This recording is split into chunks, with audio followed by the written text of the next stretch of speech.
Hello friends, मैं रुचि शर्मा स्वागत करती हूँ आपका अपने स्टडी चैनल एनालिटिकल रेजुलेशंस में। फ्रेंड्स, जब भी हम इकोनॉमिक क्राइसिस की बात करते हैं तो इंडिपेंडेंस डे के बाद एक पर्टिकुलर ईयर का नाम आता है जो एक लैंडमार्क की तरह यूज़ होता है, 1991 जिसको बोलते हैं। फ्रेंड्स, 1991 के बाद से इकोनॉमिक की जो दशा और दिशा है वो पूरी तरह से बदल गई थी। क्या फ्रेंड्स, आप लोग जानते हैं उस समय के करंट फाइनेंस मिनिस्टर कौन थे? उस समय के करंट फाइनेंस मिनिस्टर थे हमारे मनमोहन सिंह जी। डॉक्टर मनमोहन सिंह ये बाद में हमारे देश के प्राइम मिनिस्टर भी बने थे। तो फ्रेंड्स, जब भी इनके द्वारा कोई स्टेटमेंट दी जाती है तो हमारे लिए इम्पोर्टेंट हो जाता है। फ्रेंड्स, जब भी इकोनॉमिक को लेकर बहुत महत्वपूर्ण होता है इनकी जो स्टेटमेंट दी जाती हैं। इसी से रिलेटेड डॉक्टर मनमोहन सिंह जी ने इंडियन इकोनॉमी से रिलेटेड डॉक्टर मनमोहन सिंह जी ने 3 स्टेप्स बताए हुए हैं जो हमारी इकोनॉमी की कंडीशन को रिवाइव कर सकती है और जीडीपी को और जीडीपी और मॉनेटरी पॉलिसी के बारे में भी उनके द्वारा कुछ कदम बताए गए हैं। चलिए अब उनको जानने की कोशिश करते हैं। उससे पहले फ्रेंड्स, मैं बताना चाहूँगी आप हमको फॉलो कर सकते हैं हमारे अदर मीडिया प्लेटफॉर्म्स पे, जैसे Instagram, Facebook, Telegram, other media platforms. Friends, ये जो आर्टिकल आप देख रहे हैं वो बीबीसी द्वारा डाला गया आर्टिकल है।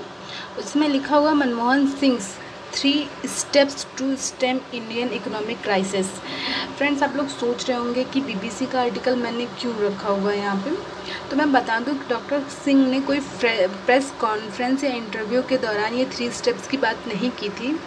क्या हुआ था कि बीबीसी वालों ने डॉक्टर सिंह के पास कुछ क्वेश्चंस पूछे थे जिनके जवाब में इन्होंने ये 3 स्टेप्स बताए थे। ओके फ्रेंड्स, तो चलिए इन 3 स्टेप्स के बारे में हम जानकारी ले लेते हैं। ये जो 3 स्टेप्स थे वो ईमेल एक्सचेंज के दौरान बताए गए थे, जैसा कि इसमें लिखा हुआ है, बीबीसी के साथ इन्होंने शेयर किया हुआ था। तो फ्रेंड्स, इन्होंने फर्स्ट स्टेप बताया हुआ है। इन्होंने फर्स्ट स्टेप बताया कि सरकार द्वारा लोगों की लाइवलीहुड है उसको इंश्योर करना चाहिए, उसे प्रमोट करना चाहिए और डायरेक्ट कैश असिस्टेंस जो है वो लोगों के पास होना चाहिए। मतलब लोगों के पास डायरेक्ट कैश पहुंचना चाहिए जिससे वो स्पेंड कर सकें। अगर लोगों के पास पैसा रहेगा तभी तो लोग खर्च करेंगे ना, और जब लोग खर्च करेंगे तो इससे हमारी इकोनॉमी इम्प्रूव होगी। जैसे इस टाइम में सेंट्रल गवर्नमेंट ने लोगों के खातों में कैश ट्रांसफ़र कर रही है 20 लाख करोड़, जो हमारे जीडीपी का 10% है, उसमें कहीं ना कहीं देखा जा सकता है तो 1% ऑफ जीडीपी के से ज़्यादा सरकार खर्चा नहीं कर रही है। तो उसका एक तरह से इशारा इस तरह में एक इशारा ये भी है कि और भी ज़्यादा कैश असिस्टेंट प्रोवाइड करने की ज़रूरत है ताकि लोगों की जो लाइवलीहुड है उसे बचाया जा सके और लोगों के हाथ में कैश हो जिससे वो खर्च कर सके। मतलब लोगों के पास कैश पहुंचना बहुत ज़रूरी है। तो सरकार द्वारा जो ये प्लान चलाया जा रहा है इस समय लोगों के खातों में पैसा देना, वो बेनिफिशियल तो है, लेकिन थोड़ा और पैसा जाए तो ज़्यादा बेहतर है। फ्रेंड्स, ये जो सेकंड स्टेप है वो कॉर्पोरेट वर्ल्ड और बिजनेस वर्ल्ड वालों के लिए है। उनके लिए एडिक्वेट कैपिटल अवेलेबल करवाने की बात की गई है। मतलब उनको जितना धन की ज़रूरत हो उनके लिए पर्याप्त धन देने की ज़रूरत है। इसके लिए गवर्नमेंट ने क्रेडिट गारंटी प्रोग्राम जैसे प्रोग्राम एक बेस्ट तरीका है इनको धन उपलब्ध करवाने के लिए। और मुझे भी लगता है फ्रेंड्स, ये जो सुझाव है इससे रिलेटेड गवर्नमेंट ने कई सारे इनिशिएटिव लिए हुए हैं। जैसे ज़्यादा से ज़्यादा लोन दिया जा रहा है कॉर्पोरेट वर्ल्ड और बिजनेस वर्ल्ड वालों को, और सरकार बहुत प्रयास भी कर रही है। आरबीआई के साथ मिलकर क्रेडिट गारंटी प्रोग्राम के द्वारा सरकार गारंटी भी ले रही है इन लोगों की, और इसके थ्रू बैंक भी खोले जा रहे हैं, बैंकों में कैपिटल प्रोवाइड की जा रही है। आई थिंक इस मामले में सरकार ने काफ़ी कदम उठाए हुए हैं। जो इस समय प्रेजेंट गवर्नमेंट है उन्होंने काफ़ी इनिशिएटिव्स उठाए हुए हैं। अब बात करते हैं थर्ड की। तो थर्ड सुझाव उनका ये है कि अपने फाइनेंशियल सेक्टर को मजबूत करना चाहिए और उन्हें इसमें इसको सुधारना बहुत ज़रूरी है। और वो कैसे सुधार सकते हैं? तो उनको ऑटोनॉमी प्रोवाइड करके, उनके प्रोसेसिंग में उनकी ऑटोनॉमी प्रोवाइड करके हम इसको सुधार सकते हैं। और उनको ऑटोनॉमी देना बहुत ज़रूरी होती है, जिसमें सरकार का इंटरफेरेंस कम से कम हो। और आरबीआई और पूरे फाइनेंशियल सेक्टर के अंदर उनको रिड्यूस करना मतलब सरकार के इंटरफेरेंस को आरबीआई और पूरे फाइनेंशियल सेक्टर के अंदर इस चीज़ को रिड्यूस करना बहुत ज़रूरी है। जो प्रोसेस है उससे ऑटोनॉमी देने की ज़रूरत है, उसको इजी करने की ज़रूरत है। जब तक ये नहीं करेंगे तब तक कोई भी एनपीए की समस्या और जिस तरह की प्रॉब्लम्स आ रही हैं इसे दूर नहीं कर पाएंगे। तो फ्रेंड्स, बेसिकली ये 3 चीज़ों की बात की गई है डॉक्टर मनमोहन सिंह के द्वारा। तो फ्रेंड्स, अब बाकी की चीज़ें भी देख लेते हैं। तो इस बाकी की चीज़ें में जीडीपी ग्रोथ के ऊपर उन्होंने बात की। डॉक्टर सिंह कहते हैं कि ये इनवाइटेबल है। डॉक्टर सिंह ये बोल रहे हैं, स्पेशली जिस तरह से इकोनॉमिक स्लो डाउन हुआ है ड्यू टू कोविड-19, ये काफ़ी डीप होने वाला है और काफ़ी लंबे समय तक होने वाला है। जैसा कि उन्होंने ये देखिए कहा हुआ है कि ये जो पेंडेमिक है, इसकी वजह से जो भी क्राइसिस हो रही है, इकोनॉमिक स्लो डाउन जो सब हो रहे हैं, ये बहुत ही वीक होने वाला है, बहुत ही लंबा होने वाला है और बहुत डीप होने वाला है। इसको इनवाइटेबल है, मतलब इसको रोका नहीं जा सकता, ये बहुत बड़ा होने वाला है, हम इसको नहीं रोक सकते हैं। लेकिन उन्होंने ये कहा है कि हम इसके लिए डिप्रेशन जैसे वर्ड का भी इस्तेमाल नहीं कर सकता। जैसे आप लोगों ने सुना होगा इकोनॉमिक डिप्रेशन में चली गई है, तो इस वर्ड का इस्तेमाल नहीं किया जा सकता है। कहीं ना कहीं ये वर्ड सही नहीं है इस समय। तो फ्रेंड्स, अब हम आगे देखते हैं कि डॉक्टर सिंह ने जीडीपी ग्रोथ के बारे में क्या कहा है। जीडीपी ग्रोथ के बारे में डॉक्टर सिंह ने कहा है ये इनवेटेबल है, मतलब इसको हम जो ग्रोथ का स्लो डाउन है उसको हम रोका नहीं जा सकता है। ये बहुत ही डीप और लंबा निकलने वाला है। स्पेशली जिस तरह की इकोनॉमिक स्लो डाउन हुआ है ड्यू टू कोविड-19, ये काफ़ी डीप और होने वाला है, बड़ा होने वाला है और इसे लंबे समय तक होगा, ऐसा उन्होंने कहा है। हम इसे रोक नहीं सकते हैं, लेकिन उन्होंने ये भी कहा है कि हम इसके लिए डिप्रेशन जैसे वर्ड का यूज़ नहीं कर सकते। कहीं ना कहीं ये चीज़ बढ़ सकती है, बट एक्चुअल में इससे ज़्यादा नहीं होगा कि डिप्रेशन कहा जा सके। फ्रेंड्स, डिप्रेशन वर्ड का यूज़ तब हम करते हैं जब हमारी जीडीपी ग्रोथ -10 की होती है, मतलब माइनस में चली जाती है, या ये कहें कि 10% के नीचे की ग्रोथ हो तो उसे डिप्रेशन कहा जाता है। और एक वर्ड है रिसेशन वर्ड का यूज़ हम तब करते हैं जब 2 क्वार्टर्स में जीडीपी नेगेटिव में जाए। तो कहीं ना कहीं सारे इकोनॉमिक्स ये मान रहे हैं कि रिसेशन हो सकता है। जैसा कि आप लोग ये देख रहे हैं, इन्होंने कहा है कि जहाँ तक कंसेशंस बन गए हैं कि इकोनॉमिक कॉन्ट्रैक्शन होगा, पर उस पर डॉक्टर मनमोहन सिंह जी का कहना है कि इंडिपेंडेंट इंडिया में शायद ये पहली बार होगा। तो अब ये किस वजह से उन्होंने ऐसा बोला है ये पता नहीं। जैसा कि आप ये ग्राफ देख रहे हैं, ये आपको हम ग्राफ दिखा दें, इसमें पहले ही आप ये देख सकते हैं माइनस में, कई जगह माइनस में जीडीपी गई हुई है। जैसे ये आप देख रहे हैं 1957 से 58 के बीच में -1.2% की है। आप यहाँ देख सकते हैं 1965-66 में -3.7% की, और 1972 से 73 के बीच में -0.3%, और सबसे ज़्यादा तो यहाँ पे 1979 से 80 के बीच में -5.2%। तो इन्होंने किस वजह से कहा है कि ये ऐसा इंडिपेंडेंस के बाद पहली बार शायद हो, ये तो नहीं पता, लेकिन कुछ भी सोच के कहा ही होगा। तो आगे देखते हैं, शायद उन्होंने ये बोला है कि शायद इस बार सबसे ज़्यादा गिरावट देखने को मिले। तो शायद उनका मानना ये है कि ये जो 1979 और 80 के बीच में -5.2% तक गई है, तो इससे भी ज़्यादा गिरावट देखने को मिल सकती है। लेकिन हम इसके लिए डिप्रेशन जैसे वर्ड्स का इस्तेमाल नहीं कर सकते हैं। इसके आगे डॉक्टर सिंह कहते हैं कि आई होप ये कंसर्न से गलत साबित हो, मैं यही चाहता हूँ। और आगे देखते हैं उन्होंने लॉकडाउन के बारे में क्या बोला है। तो लॉकडाउन के बारे में उन्होंने बोला है कि जिस तरह से इसके ऊपर अदर कंट्रीज़ ने एक्शन लिया। कुछ ऐसा ही एक्शन हमने भी लिया था। यह करना उस समय सही भी था। और क्योंकि इसके बारे में सरकार के पास कोई चॉइस नहीं थी, क्योंकि इस बारे में किसी तरह की कोई जानकारी नहीं थी हम लोगों को, इसलिए लॉकडाउन लगाना सही था।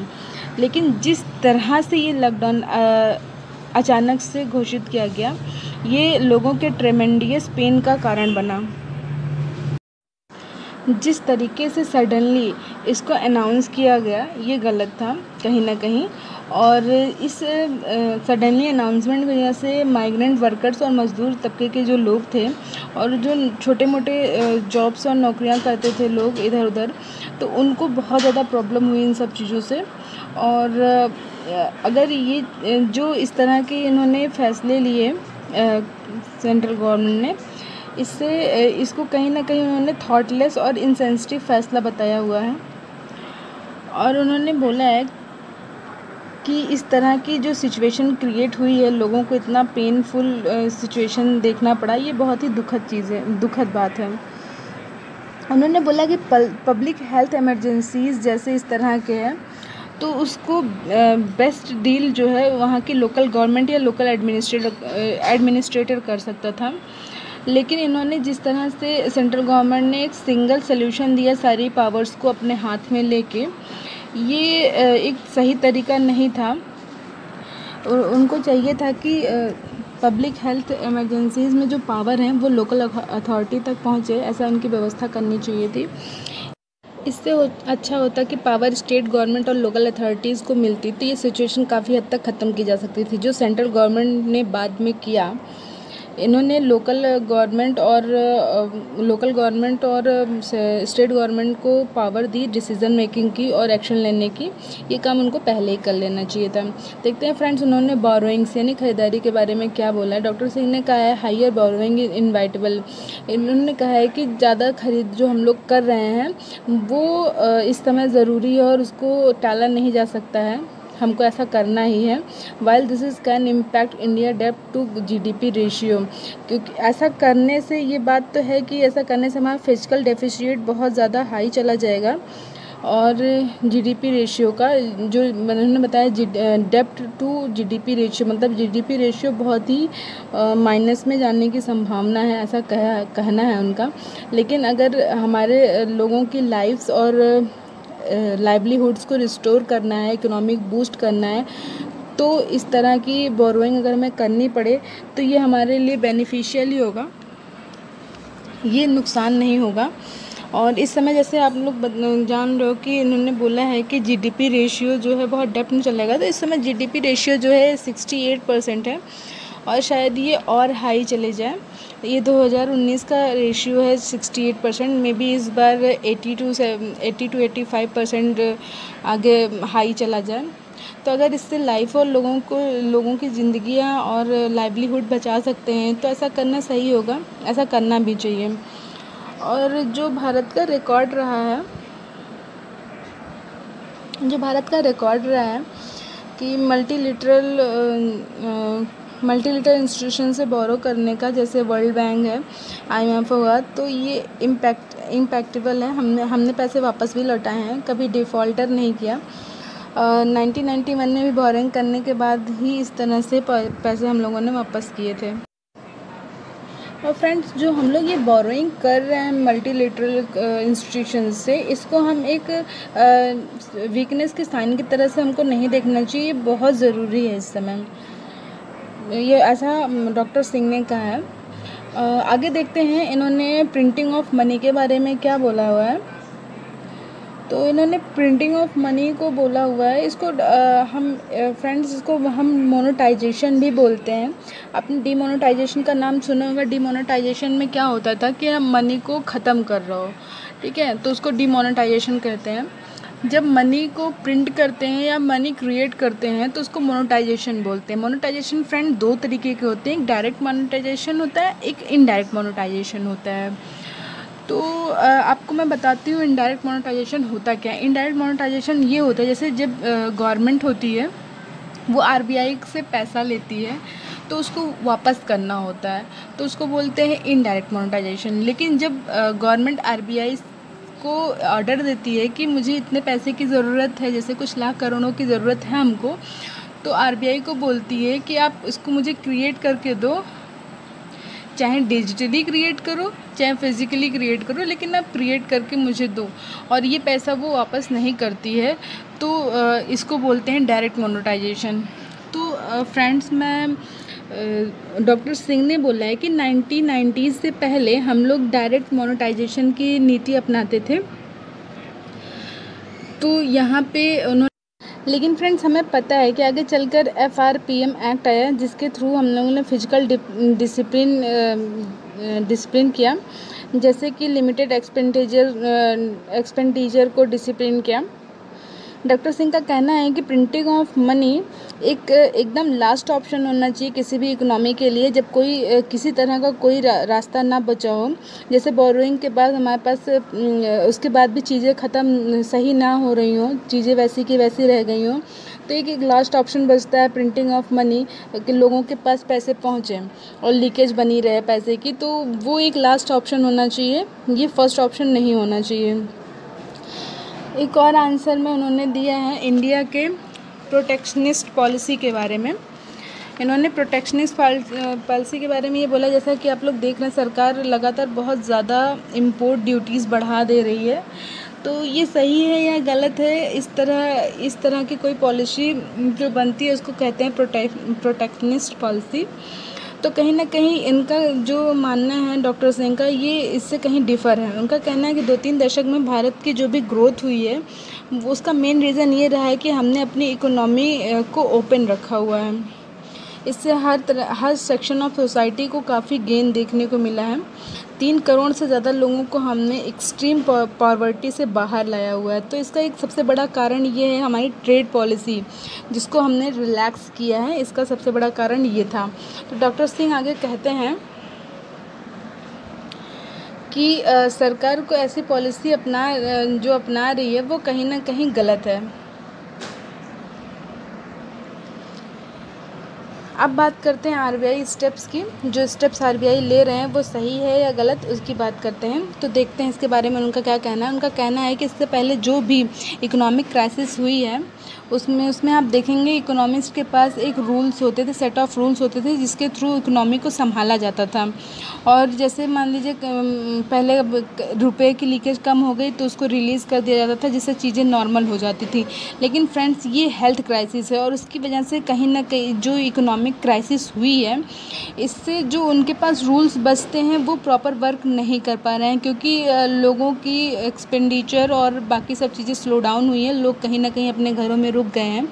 तो इससे जो इकोनॉमिक ग्रोथ है वो बहुत ज़्यादा इफेक्टेड हुई है, और इससे रिलेटेड कोई प्रॉपर रूल्स नहीं है जिसको इकोनॉमी को एकदम से नॉर्मल कर पाए या प्रॉपर लोगों को संभाल पाए। इस समय क्राइसिस महामारी के कारण हुई है, लोगों में डर है, अनसर्टेनिटी है, तो ऐसे में लोग रेगुलर नहीं हो पा रहे हैं, इसलिए सबसे बड़ी प्रॉब्लम आ रही है। इसीलिए आरबीआई जो भी स्टेप्स उठा रही है उसके अच्छे परिणाम नहीं देखने को मिल रहे हैं। तो फ्रेंड्स, ये था मेरा वीडियो। आप ज़रूर बताइएगा कमेंट करके आपको कैसा लगा, और हमारे चैनल को लाइक करिएगा, शेयर करिएगा और सब्सक्राइब ज़रूर करिएगा फ्रेंड्स। और आपका कोई सुझाव हो तो आप मुझे कमेंट बॉक्स में दे सकते हैं। Thank you so much friends.